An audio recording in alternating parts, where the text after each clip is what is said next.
ఆర్థికంగా మీకు ఇస్తా ఉంటాం.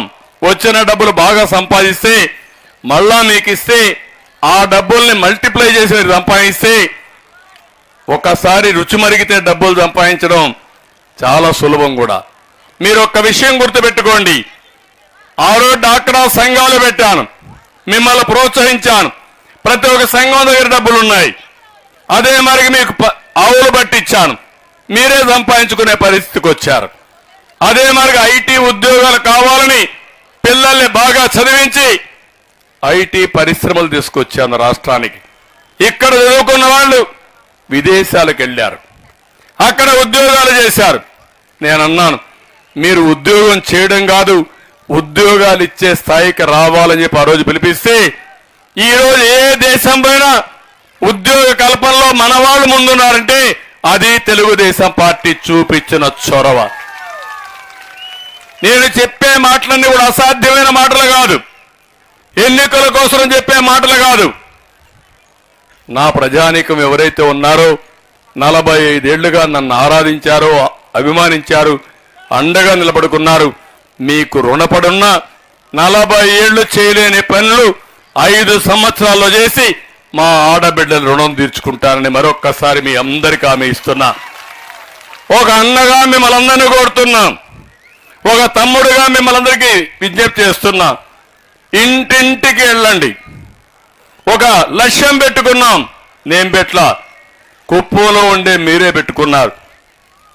రేపు రాబోయే 24 రాబోయే 50 రోజులు జరిగే ఎన్నికల్లో మనందరి లక్ష్యం 1,00,000 మెజారిటీ. 1,00,000 మెజారిటీయే లక్ష్యంగా పెట్టుకొని ముందుకు పోవాలి. అంటే వేసిన వాళ్ళల్లో 75% మనకే ఓట్లేయాలి. ఇది సాధ్యమోనా కాదా? మీకు సాధిస్తారా లేదా? దాంట్లో 50% ఆడవాళ్లే ఓటు అయిపోతే ఇంకుండే 25% మగవాళ్ళు మీ ఇంట్లో ఉండేవాళ్ళు.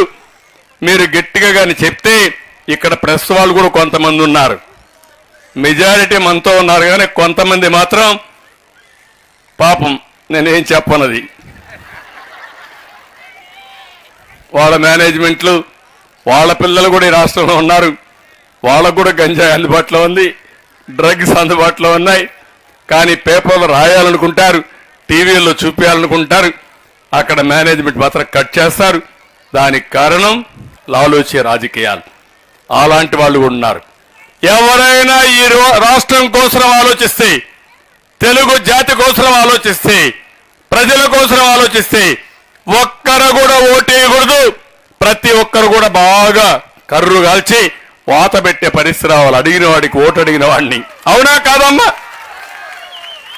ఈ రోజు ఇక్కడ ఉన్నారు శ్రీనివాసులు ఎమ్మెల్సీ 30 రోజులు జైల్లో ఉండొచ్చాడు. బాధ ఇదా? ఎప్పుడన్నా ఇది చేశాడు, అరాచకాలు చేశాడు ఆయన? ఎక్కడన్నా మద్యం అమ్మాడా? లేకపోతే ఎక్కడన్నా భూ కుంభకోణాలు చేశాడా? ఎక్కడన్నా గ్రెనైట్ అని దొంగిలించిపోయాడా?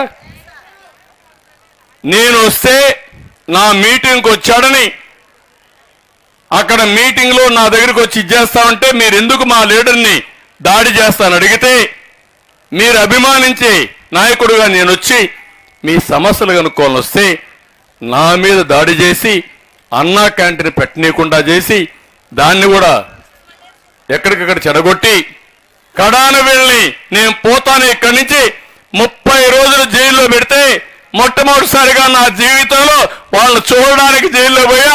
ఆ తర్వాత నాకేమైందో మీరే చూశారు. అవునా కాదా?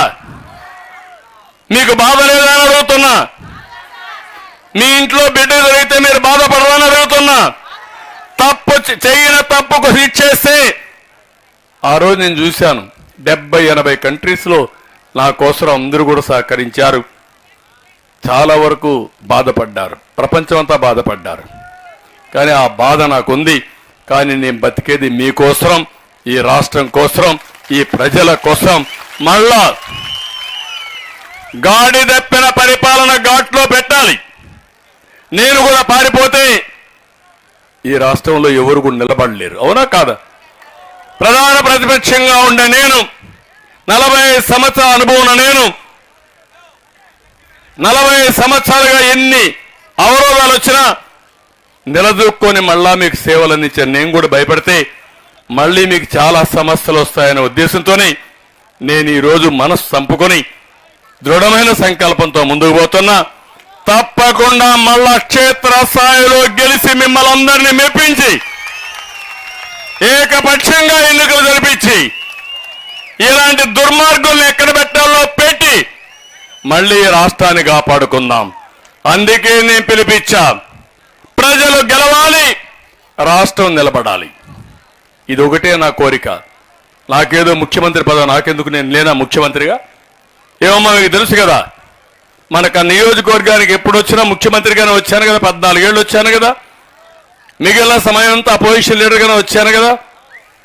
కాబట్టి ఈరోజు నాకు పదవి కాదు ముఖ్యం, రాష్ట్రం ముఖ్యం, ప్రజలు ముఖ్యం, మీకు జరిగిన అన్యాయం ముఖ్యం. ప్రపంచం అంతా దోసుకెళ్తా ఉంది, మనం మాత్రం వెనక్కి రివర్స్లో పోతున్నాం. అది నా ఆవేదన. ఇంకొక పక్క దోపిడీ జరుగుతా ఉంది. నేను ఆ విషయాలని మళ్ళీ మాట్లాడతా. నేను మిమ్మల్ని అందరినీ కోరుతున్నా.